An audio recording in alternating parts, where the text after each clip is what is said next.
Саламатсыздар ма оқушылар? Бүгін біз органикалық химияға кіріспе тарауын бастаймыз. Бүгінгі тақырыбымыз органикалық заттардың ерекшелігі. Бүгінгі сабақта қарастыратын мақсатымыз органикалық қосылыстардың көп түрлілігін түсіну. Мені ертеректе жануарлар мен өсімдіктерден табылған қосылыстарды зерттейтін химия саласына қатысты қолданылады. Мұндай қосылыстар органикалық қосылыстар деп аталады. Тірі организмдер кез келген басқа жолмен алынбайтын органикалық заттардың пайда болуына жауапты арнайы тіршілік күшінің бар болуымен сипатталады деп есептелінді.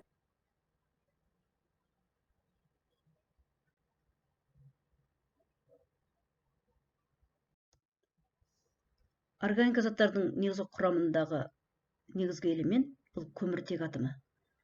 Көміртек атомы химиялық элементтердің периодтық жүйесінің екінші периодында орналасқан.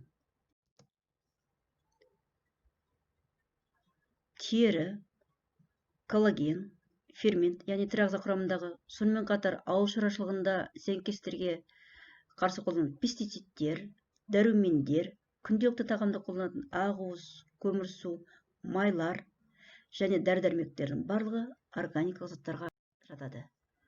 Сонымен қоса, күнделікті тұрмыста қолданылатын пластмасса, пластик, киімдер органикалық заттарға да жатады. Құрамына көміртек атомы кіретін заттар органикалық заттар деп аталады.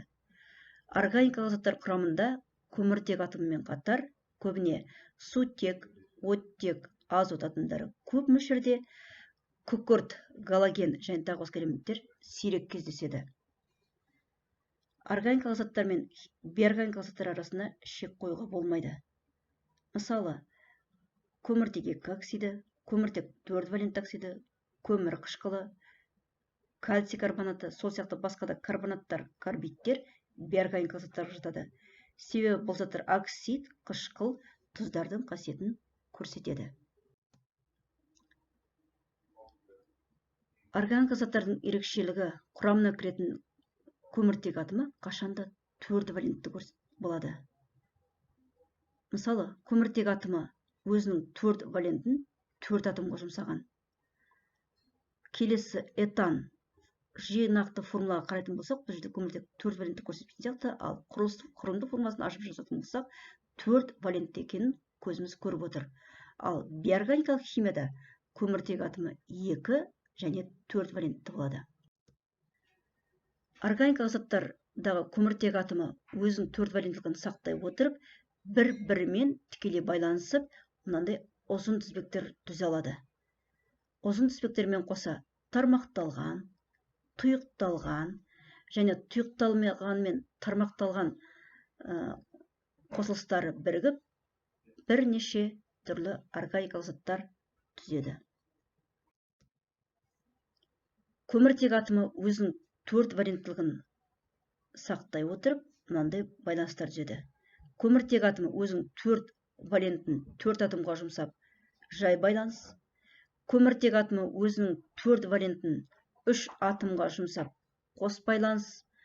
Көміртек атомы өзінің 4 валентін 2 атомға жұмсап, көміртек мен көміртек атомдар арасында 3 байланыс түзеді. Және органикалық заттардың көп түрлі болуының бір себебі оларда изомер деген ұғым. Мысалы, мына қосылыс көміртегі 4 атом, сутегі 10 атом. Дәл осындай құрылыспенен ұзын тізбек және тармақталған мынандай қосылыс түзеді. Бұл екеуінің құрамы бірдей, құрылысы әртүрлі, соған байланысты олардың физикалық қасиеттері әртүрлі болады. Міне осындай органикалық заттар өзара изомер түзе отырып, органикалық заттардың көп түрлі болуын дәлелдейді. Органикалық қосылыстардың мынандай түрлері бар. Яғни біз жаңа алдында айтып кеттік, көміртегі, сутегі, оттек атомдары, галогендер, оттегі. Міне осыған байланысты мынандай қосылыстардың түрлері бар. Органикалық заттар өте күрделі және үлкен молекулалы заттарға жатады. Органикалық заттар өте ертеден белгілі. Өте ертеде адамдар өсімдіктердің сығындыларынан дәрі-дәрмектер, бояулар алып, әртүрлі өздеріне қажетті төсеніштер, боялар жасаған және мынандай заттар дайындаған. Ал енді балалар, осы мынадан алып жатқан үйренген ақпаратымызды пайдалана отырып, мына тапсырманы орындаймыз. Яғни бірінші тапсырма я жоқ жауаптар арқылы жауап беріңіздер. Мына берілгендердің ішінен изомер болатын қосылыстарды көрсетіңіздер. Яғни изомер жаңа айтып кетті, құрамы бірдей, құрылысы әртүрлі.